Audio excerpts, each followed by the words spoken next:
Do you ever wish that spy movies gave just a little bit more? A little more action or style? How about a little more sophistication or over-the-topness? Guy Ritchie's directing style always seems to bring a little more. A trend that continued with The Man from U.N.C.L.E. The closest Henry Cavill will ever get to James Bond might have ended up as a flop in the box office.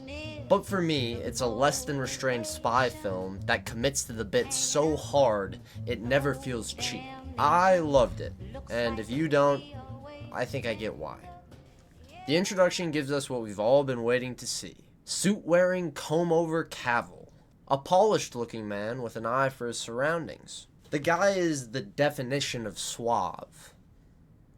Actually, what does suave mean? He's the definition of suave. Although he gets minus points for not having an English accent. I would have loved for him to keep his natural dialect, which the setting did not allow for. However, the smooth-talking American? Cavill's accent here isn't realistic. It's this exaggerated old Hollywood smoothness. I wonder, can I leave it in the jag? Corny, but perfect for Cavill's unbothered charm. His cool reactions in insane situations suddenly make sense. After surprisingly not picking up this woman named Gabby, this character is not at all predictable. Because of this, I think the writers could have fallen into a trap that made Napoleon Solo feel dumb. That's Henry Cavill's character's name. If you want to play this guy for easy comedy, the best route would be to make him mess up a lot. Solo makes us think he messes up a few times, but in the end he shows that he's actually in control. It's a great way to make him feel like a true spy. Plus, he's not the only true spy in this movie. Ilia is a Russian spy who first teams up with Solo after being pitted against him. I am only going to refer to this man as Ilia because I prefer not to think about who plays him in real life. Ilia is similar to Solo in terms of ability, but when it comes to keeping your cool, he's hot as fuck. This becomes clear pretty fast in this convo with Solo, but I don't blame him. You talk about over the top. This comeback from Solo after Ilia reveals his dark side is just brutal. Well, with your dad being a big pal of Stalin's and a top government official with all the perks and privileges, right up until he was caught embezzling party funds. Yeah, that's already tough, but there's more. Was that when the psychotic episode started? And more. Was it your mother's reputation? Solo is an absolute asshole here.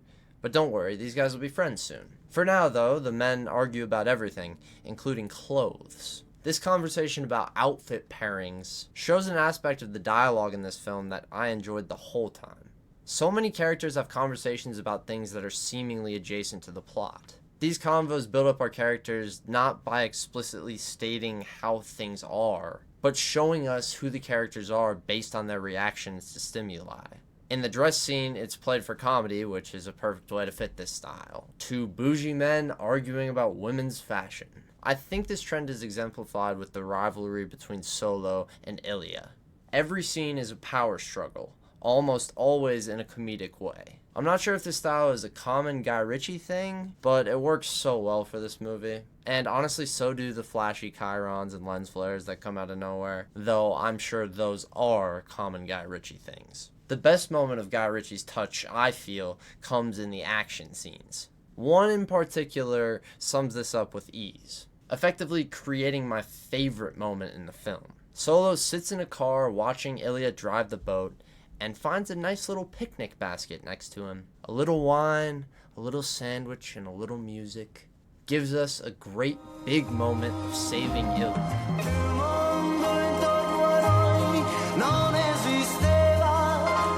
This really is the crown moment of The Man from U.N.C.L.E.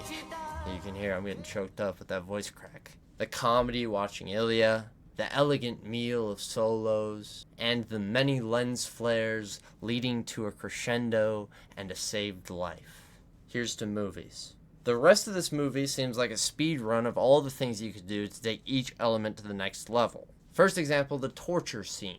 Instead of your traditional main character getting tortured and then saved in the last minute, it's a prolonged but casual effort to get Solo out of the torture device. And the villain's death is done accidentally.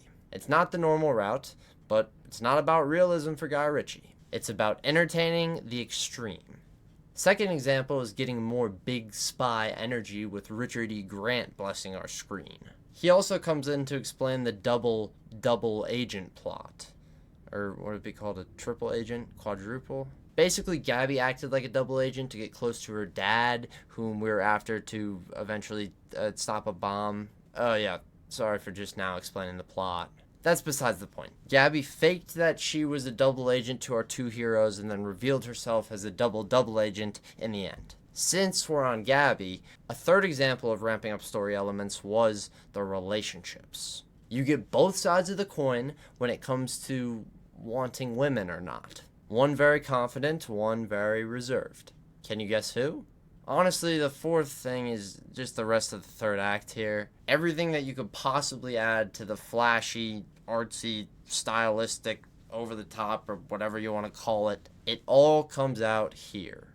Ulterior motives, whip pans, spectacular world-saving climax, lens flares, incredible stunts like driving on water, shape-shifting editing. This is a lot to take in, and I believe it's where the movie is lost for many folks. In order to like this film, you have to be able to look past a few things that some people might not want to look past, such as absurdity, anti-realism, and sometimes logic. The main point is, if you're not fully bought into what the film is offering, the bad is going to stand out.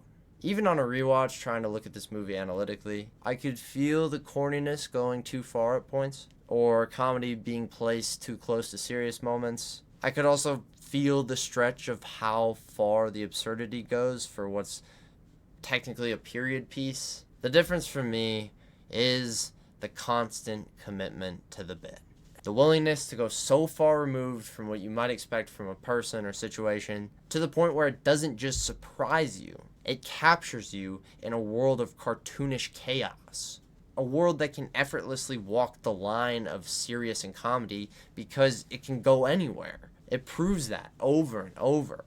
This movie only works because Guy Ritchie doesn't care if it's a moving, grounded take. He just wants fun. This idea is shown off with everything, from the characters' dialogue and set pieces, to the editing, camera work, and music choices. It would be rated even higher for me if it weren't for all those damn lens flares. And with that, thank you for watching, Philip. Specifically you, Philip. And of course, to everyone else watching, thank you. Yeah, this was a blast getting to watch this movie. I really liked Henry Cavill's performance. The other guy just wasn't really trying to pay too much attention to. I now need to go watch the original TV show, because I probably should have done that before the video. One more thing before I leave, I do want to shout out real fast the Fresh Out the Film podcast, which is on Spotify only. It's me and my sister. We get out of the movie theater, we sit down, we talk about a movie immediately. It's a great time. We get the energy from the theater right on the mics, and it's really enjoyable. I think Freaky Friday just came out last week, if you want to go watch it. We've also got Superman, Fat Dads 4, all types of stuff before that, as well as Rerun, I think it's called, coming out next week. So be sure to check that out. But yeah, I think we're done here. So, deuces.